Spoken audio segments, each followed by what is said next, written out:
Howdy folks, today we're going to talk about soldering drivers. Alright, so what I got here is some helping hands.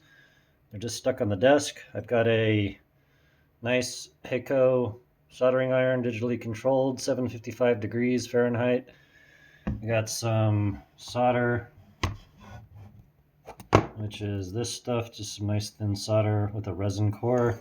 And the magic ingredient, which is this stuff, Amtech Flux, thanks Louis Rossmann.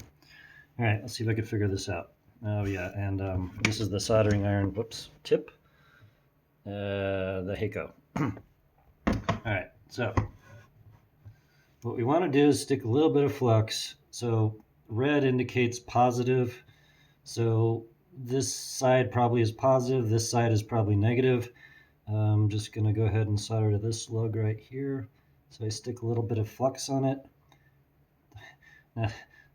That's probably a lot, but anyway, we'll just stick a little bit right there.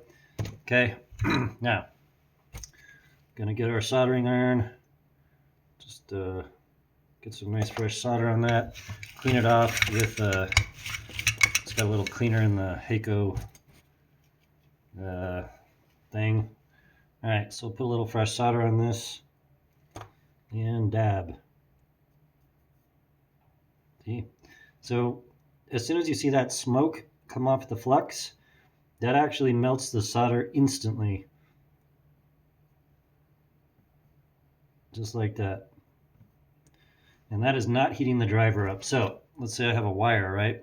What we do is we pre-tin the wire. That means basically we put some solder on it beforehand, and you can do flux if you want.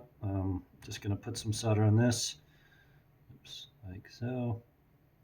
Okay, so that's got solder on it.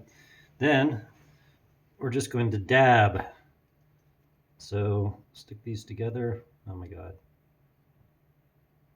And we dabbed. And that is on there. So the secret really to doing this right, and I haven't actually seen anyone use this stuff, is Amtech Flux. You can get this from Rossmann Repair, I think it's .com. This shit makes soldering easy as hell.